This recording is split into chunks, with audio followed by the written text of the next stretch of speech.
Hi friends, welcome to my channel. ಇವತ್ತು ಪನ್ನೀರಿಂದ ಟೇಸ್ಟಿಯಾಗಿ ರೆಸಿಪಿ ಮಾಡ್ತೀನಿ. ಪನ್ನೀರು ಕಟ್ ಮಾಡಿಕೊಂಡಿದ್ದೀನಿ, salt, chilli powder, garam masala, ಅರಿಶಿನ ಪೌಡ್ರು, ಧನಿಯಾ ಪೌಡ್ರು, ಟೊಮೊಟೊ, ಆಯಿಲು, ಸ್ವಲ್ಪ ಪಲಾವ್ ಸಾಮಾನು, ಕಸ್ತೂರಿ ಮೆಂತಿ, ಬಟರು, ಶುಂಠಿ, ಬೆಳ್ಳುಳ್ಳಿ, ಗೋಡಂಬಿ, ಈರುಳ್ಳಿ. ರೆಸಿಪಿ ಮುಗಿಯೋಷ್ಟೊತ್ತಿಗೆ ಸಣ್ಣ ಕತೆ ಫ್ರೆಂಡ್ಸ್. ವಿಕ್ರಮಾದಿತ್ಯರು ಮಂತ್ರವಾದಿ ಪರಕಾಯ ಪ್ರವೇಶ ಮಾಡಿ ಯುದ್ಧ ಮಾಡುವಾಗ ಮಂತ್ರವಾದಿ ಮೋಸ ಮಾಡಿದ್ದಕ್ಕೆ ವಿಕ್ರಮಾದಿತ್ಯರು ಬಂದು ಗಿಣಿಯಲ್ಲಿ ಸೇರ್ಕೊಂಡ್ಬಿಡ್ತಾರೆ. ಮಂತ್ರವಾದಿ ಹೋಗಿ ವಿಕ್ರಮಾದಿತ್ಯ ದೇಹದಲ್ಲಿ ಸೇರ್ಕೊಂಡ್ಬಿಡ್ತಾರೆ. ಆಗ ಅವ್ರ ದೇಶಕ್ಕೆ ಹೋಗೋಕ್ಕಾಗಲ್ಲ. ಅವರು ಬೇರೆ ಊರಲ್ಲಿ ಒಂದು ಸೆಟ್ರ್ ಅಂಗಡಿಲಿ ಅವರು ಜೀವನ ಮಾಡ್ತಾ ಇರ್ತಾರೆ. ಬರೋರ್ಗೆ ಹೋಗೋರಿಗೆಲ್ಲ ನ್ಯಾಯ ಹೇಳೋದು, ಅವ್ರಿಗೆ ಸಹನೆ ಹೆಂಗಿರಬೇಕು ಅಂತ ಹೇಳೋದು, ವ್ಯಾಪಾರ ಹೆಂಗೆ ಮಾಡಬೇಕು ಅಂತ ಹೇಳೋದು, ಅವ್ರೇನನ್ನ ಜಗಳ ಮಾಡ್ಕೊಂಬಂದರೆ ಆ ವ್ಯವಹಾರ ತೀರ್ಮಾನ ಮಾಡೋದು, ಜೀವನ ಹೆಂಗೆ ಮಾಡಬೇಕು ಅನ್ನಂತ ಹೇಳೋದು. ಅವರು ತುಂಬ ಮುಗ್ಧತೆಯಿಂದ ಹೇಳ್ತಾ ಇರ್ತದೆ. ಗಿಣಿ ರೂಪ ಈ ಥರ ಮಾತಾಡ್ತಾ ಇದೆ ಅಂತ ಜನ ತುಂಬಿ ಬರ್ತಾ ಇರ್ತಾರೆ ಸೆಟ್ರ್ ಅಂಗಡಿಲಿ.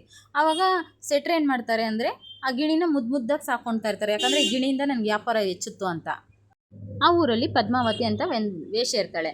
ಅವಳೊಂದು ರೂಲ್ಸ್ ಮಡಗಿರ್ತಾಳೆ. ನನ್ನ ಹತ್ರ ಯಾರನೋ ಬಂದ್ರೇನು 1000 ರೂಪಾಯಿ ಕೊಡಬೇಕು, ನಾನು ಯಾರು ಕನ್ಸಿಗೆ ಹೋದ್ರೇನು 1000 ರೂಪಾಯಿ ಕೊಡಬೇಕು, ಇಲ್ಲಾಂದರೆ ಅವರು 100 ಚಡಿ ಎಟ್ಟು ತಿನ್ನಬೇಕು ಅಂತ ಒಂದು ನಿಬಂಧನೆ ಮಾಡಿರ್ತಾಳೆ. ಆಗ ಊರಲ್ಲಿ ಕಡು ಬಡವ ಇರ್ತಾನೆ, ಕಟ್ಟಿಗೆ ಹೊಡೆದು ಜೀವನ ಮಾಡ್ತಾ ಇರ್ತಾನೆ. ಅವತ್ತು ರಾತ್ರಿ ಅವನ ಕನಸಿಗೆ ಇವಳು ಹೋಗ್ಬಿಡ್ತಾಳೆ. ಆ ಕಾಲದಲ್ಲಿ ಮುಗ್ಧ ಮನುಷ್ಯರಲ್ವಾ, ಅಯ್ಯೋ ಅವಳು ನನ್ನ ಕನಸು ಬಂದ್ಬಿಟ್ಲು, ನನ್ನ ಹತ್ರ 1000 ರೂಪಾಯಿ ಇಲ್ಲ, 100 ಚಡಿ ಎಟ್ಟು ತಿನ್ನಬೇಕು ಅಂತ ಅಳ್ತಾ ಕುಂತಿರ್ತಾನಂತೆ. ಆವಾಗ ಸುತ್ತಮುತ್ತ ಫ್ರೆಂಡ್ಸ್ ಏನು ಮಾಡ್ತಾರೆ, ನೀನು ಹಾಳಬೇಡ, ಗಿಣಿ ಅಲ್ಲಿ ನ್ಯಾಯ ಹೇಳುತ್ತೆ, ಅದ್ರ ಹತ್ರ ಹೋಗು, ಈ ಸಮಸ್ಯೆಗೆ ಪರಿಷ್ಕಾರ ಸಿಗುತ್ತೆ ಅಂತ ಹೇಳ್ತಾರಂತೆ. ಇವಾಗ ಗಿಣಿ ಹತ್ರ ಹೋಗಿ ಈ ವಿಷಯ ಹೇಳ್ತಾನಂತೆ. ಹಿಂಗೆ ಹೋಗಿ ಪದ್ಮಾವತಿ ಹತ್ರ ಈ ವಿಷಯ ಮುಟ್ಟುತ್ತಂತೆ.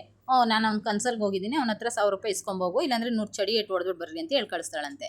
ಆಗ ಗಿಣಿ ಏನು ಹೇಳುತ್ತಂತೆ, ಪದ್ಮಾವತಿಗೆ ನಾಳೆ ಬೆಳಗ್ಗೆನೆ ಇಲ್ಲಿಗೆ ಬರೋಕ್ಕೆ ಹೇಳು, ನಾನು ಬಂದು 1000 ರೂಪಾಯಿ ಕೊಡ್ತೀನಿ, ಆದರೆ ಅವಳೇ ಬರಬೇಕು ಅಂತ ಹೇಳುತ್ತಂತೆ. ನೋಡ್ದ ಗಿಣಿಗೆ ಎಷ್ಟು ಅಹಂಕಾರ ಅನ್ಕೊಂಡ್ರು ಗಿಣಿ ಮಾತಾಡುತ್ತಂತೆ ನೋಡೋಣ ಅನ್ನೋ ಕುತೂಹಲದಿಂದ ಮಾರನೇ ದಿನ ಬೆಳಗ್ಗೆ ಅಲ್ಲಿಗೆ ಬರ್ತಾಳಂತೆ. ಅವಾಗ ಗಿಣಿ ಏನು ಮಾಡುತ್ತಂತೆ, ಅವಳು ಮುಂದೆಗಡೆ ಒಂದು ಕನ್ನಡಿ ಇಟ್ಟು ಹಿಂದೆಗಡೆ ಸ್ವಲ್ಪ ದೂರದಲ್ಲಿ ದುಡ್ಡು ಕಟ್ಟಿ ಆ ಕನ್ನಡಿ ಒಳಗೆ ದುಡ್ಡಿದೆ ಎತ್ಕೊ ಅಂತ ಹೇಳುತ್ತಂತೆ. ಏನು ಕನ್ನಡಿ ಒಳಗಡೆಯಿಂದ ದುಡ್ಡು ಎತ್ಕೊಳಕ್ಕಾಗುತ್ತಾ ಅಂತಾನಂತೆ. ಕನಸಲ್ಲಿ ನೀನು ಅವನ ಜೊತೆಲಿ ಇರೋಕ್ಕಾಗುತ್ತಾ ಅಂತ ಕೇಳುತ್ತಂತೆ ಗಿಣಿ. ಅವಾಗ ಪದ್ಮಾವತಿಗೆ ತುಂಬ ಅವಮಾನ ಆಗೋಯ್ತಂತೆ.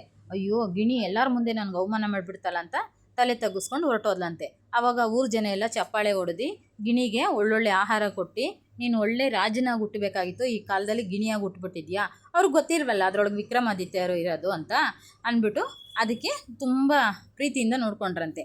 ನನ್ನ ಕತೆಗಳಾಗಲಿ ನನ್ನ ಅಡುಗೆಗಳಾಗಲಿ ಇಷ್ಟ ಆದರೆ ಪ್ಲೀಸ್ ಫ್ರೆಂಡ್ಸ್ ಸಪೋರ್ಟ್ ಮಾಡಿ, ಸಬ್ಸ್ಕ್ರೈಬ್ ಮಾಡ್ಕೊಳ್ಳಿ ಪ್ರೇಮಲತಾ ಯೂಟ್ಯೂಬ್ ಚಾನಲ್, ಲೈಕ್ ಮಾಡಿ, ಶೇರ್ ಮಾಡಿ.